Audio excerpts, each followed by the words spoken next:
The sun had barely risen over the jagged Arizona mesas when poor rancher Caleb Hart first saw her tall cedar. She was a legend whispered across counties, a woman said to be strong as stallions, standing nearly a head above most warriors, yet carrying the calm, ancient dignity of her people. Caleb often rode along the reservation boundary to deliver feed or mend fences for a few coins, but that morning he stumbled upon a scene he never expected.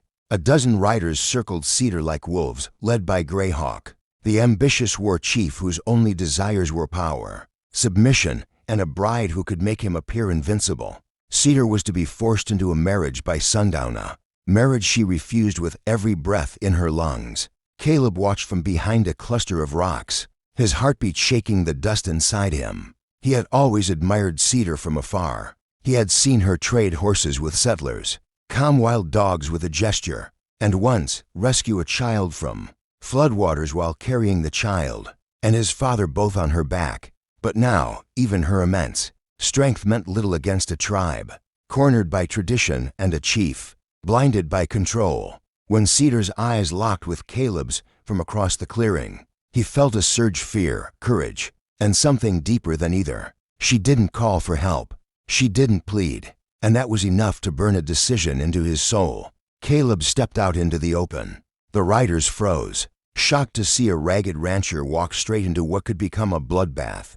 Greyhawk sneered, calling Caleb a dust-covered stray, but Caleb kept walking until he stood at Cedar's side. Then, in a voice far steadier than he felt inside, he announced the unthinkable. He claimed that Cedar was already promised to him. Gasps from the tribe rolled through the still morning air. Caleb didn't dare look at Cedar yet. He had no idea whether she'd crush him for speaking or thank him later if they survived. Greyhawk stormed forward, towering in fury even though Cedar still overshadowed him physically. He accused Caleb of lying, demanded proof, and swore that no Apache sister would choose a broke, dust-eating rancher as her husband. But Caleb stood firm, declaring that their marriage had been arranged weeks ago in secret to protect Cedar from men who sought her for the wrong reasons.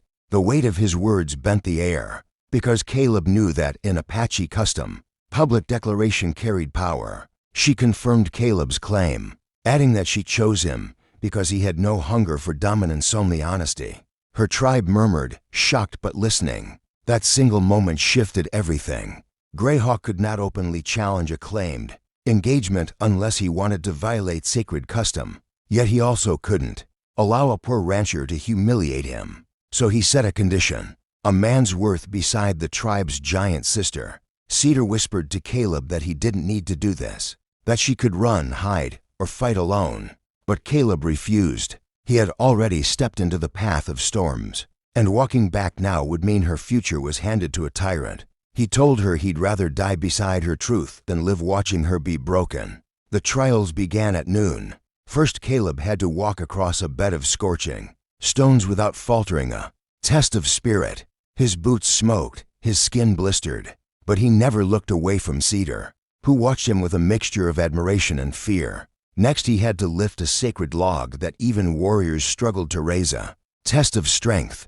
Caleb failed at first, knees buckling, muscles screaming, but Cedar stepped behind him, whispering guidance, lending only her voice, not her hands. The third trial was the cruelest. He had to outrun Greyhawk across a winding canyon path, a test of endurance and heart. Caleb stumbled, bleeding from sharp rocks, lungs burning, but he kept going, fueled by Cedar's voice echoing behind him. In the final sprint, with Greyhawk nearly at the finish, Caleb leapt across a narrow ravine and collapsed across the line first. The tribe erupted in chaotic shouts. Cedar ran to Caleb, lifting him effortlessly into her arms as though he weighed nothing.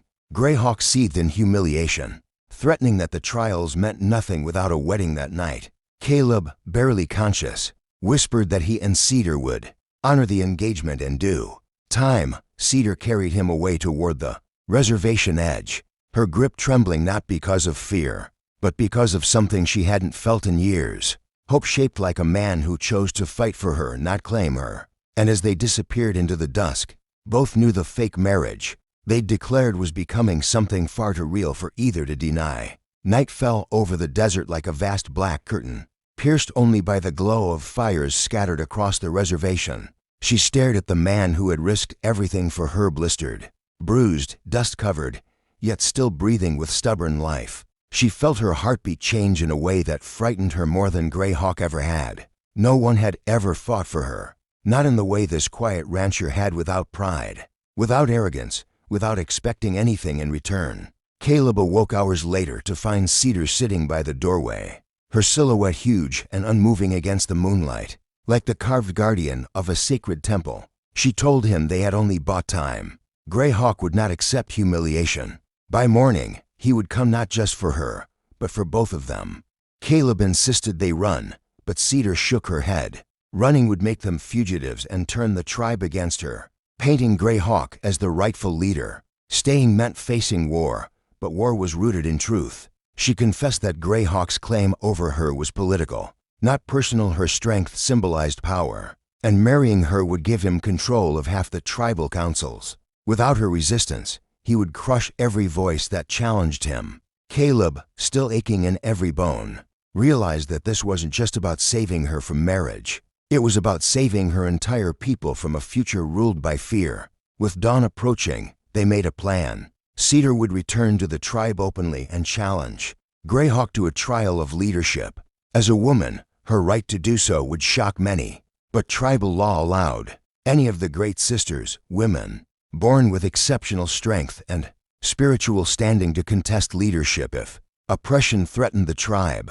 Caleb would accompany her as her witness and protector, though he knew walking back into that camp could mean his death. At sunrise, they appeared before the tribe, and the sight of Cedar, tall, proud, carrying the rancher on horseback, sent waves through the gathered warriors. Greyhawk emerged with painted face and a blade at his hip, fury twisting his features. Cedar raised her voice and declared her challenge. She spoke of freedom, tradition, and the true purpose of strength, not to dominate, but to defend. Her words struck like thunder. Many elders, though wary, nodded slowly. Other warriors murmured in agreement. But Greyhawk, swollen with wounded pride, Cedar lost. Caleb would die instantly. Caleb agreed before Cedar could protest. He told her his life had already changed the moment he stepped into the clearing, and he wouldn't abandon her now. Cedar and Greyhawk circled each other on the red earth, two giants in spirit if not in size. Greyhawk struck first, landing blows meant to shatter bone, but Cedar absorbed them with a grim determination formed from generations of Apache resilience. She moved like lightning, her strength precise and controlled. The tribe watched in stunned silence as she began overpowering the man who had once been considered untouchable. Greyhawk, enraged, tried to break tradition by reaching for his blade. The tribe gasped, but before he could draw it, Cedar caught his wrist and slammed him to the ground with a force that shook dust into the sky. She pinned him and declared him unfit to lead. The elders stepped forward, validating her victory. Greyhawk was stripped of authority and exiled beyond the northern ridge, of fate worse than death for a man who craved control. The tribe gathered around them, chanting Cedar's name, praising Caleb for his courage, and accepting their engagement as a symbol of unity between worlds. Cedar leaned down, her forehead touching Caleb's, whispering that whether their marriage remained fake or became real was now for them to decide, not forced by fear, tradition, or danger. Caleb, still breathless but smiling, told her that whatever road she chose, he would walk it beside her, and for the first time in years, but as a woman who had finally found someone who saw her strength as something to stand with, not tame. Their story spread far beyond the reservation, whispered in towns and ranches, told around fires and over fences, a story of courage, defiance, and a bond forged in the heat of danger. And it continues every day, reminding everyone who hears it that sometimes the bravest acts come not from warriors with blades, but from ordinary hearts that refuse to break. And if you enjoyed this tale, remember to subscribe to the channel, because more powerful stories like this one are coming, and you won't want to miss a single chapter.